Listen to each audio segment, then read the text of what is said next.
Well, hello. Welcome back. For this short video, I just want to bring out one picture, if you will, one analogy that can highlight the aspect of leading teams in a rapidly changing environment and to give a picture of what leadership really looks like. And here's the essence of what I want to kind of bring out to you.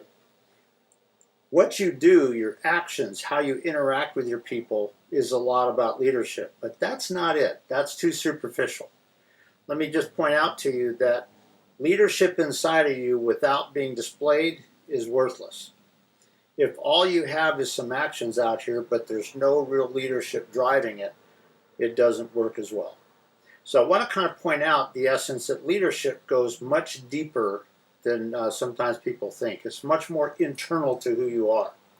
It brings out a story, and where I got this story, I was listening to Dr. David Jeremiah, and he obviously put it in more of a spiritual context, but he was reading a book where this story was highlighted, and it's a very good story about leadership. That's where I want to take it. It's a story of a gentleman by the name of Mike Plant. Mike Plant was an American yachtsman, and he had sailed all over the world. He had sailed, I think it was about 100,000 miles of ocean to various places. And he bought a very nice sailing yacht, if you will, that he called Coyote. And one thing that's very interesting when you're talking about sailboats, when you're talking about sailboats and they're out in the ocean, the waves can get them really tossing around. And the way they try to minimize that is they put a lot of weight deep down in the center by the keel to help stabilize it. One example, one picture of that from the environment that I teach pilots in. One of the aircraft that I teach and certify pilots in is the Learjet 35. And the Learjet 35, when you do an emergency descent, you're going to be at high speed with the tip tanks out there at the end of the wings. It can become very unstable. And so when you do an emergency descent, you put the landing gear down, and that puts an amount of weight deep in the center of the airplane and down low to help stabilize it. It's exactly the same principle. And it was interesting that this Coyote had, I think it was just a little bit over 8,000 pounds of ballast down there to help stabilize it so that it wouldn't get tossed around by the waves. And when you're leading teams in a rapidly changing environment, you can feel like you're being tossed around by the things that are changing and the things that are constantly going. So it's just a point. But I will point this out to you, that in 1992, I think it was, Mike Plant was setting out on a sailing journey across the Atlantic, and he was going to France. And what happened was he set sail, and after, I think it was like a week or so, people lost contact with him. They didn't know where he was. He wasn't responding on the radio.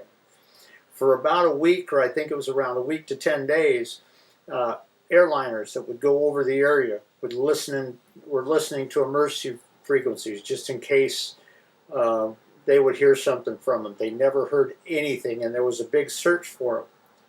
Well, what they found about 450 miles northwest of the Azores, they found the Coyote, capsized, upside down in the water. Mike was never found. And it's interesting that there was some damage to the keel and all of that. They haven't ever figured out what exactly caused it. What they figured, there was, they figured that perhaps there was some damage to it as it sailed out. They thought maybe a whale swam up against it and damaged it or something like that. Who knows? Nobody was ever able to really answer that question. But in essence, there was damage to the keel area so that it capsized, and it was not as strong for sailing in the waters like that. Again, Mike was never found. What's the point of this? When you're talking about true leadership, it does represent in the way that you interact with people, but it's a lot deeper than that. It goes to the center of who you are. The stability of the boat and the success of the journey in a sailing yacht like this sort of depends on how stable that is deep in the keel, deep in the center. Your leadership has got to be from within who you are. It's not just something you sell.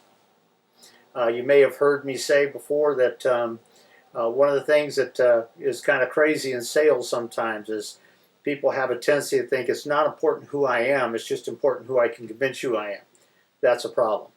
That's a very big problem. Because the leadership and the success and that connection goes deep inside to who you are. When you're leading teams in a rapidly changing environment, you have to go and reach into your people and connect with who they are as individuals and what they bring to the table, what they bring to your team. In essence, you have to connect in with where they have that ballast to keep them stable, to keep them successful, to help them reach radical results in that changing environment.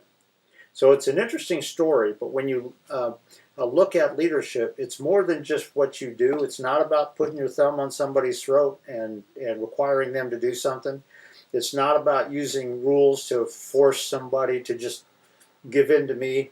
It's not that. Leadership is a lot deeper. Leadership is that deep ballast inside, deep inside of you from who you are. And how does that come out?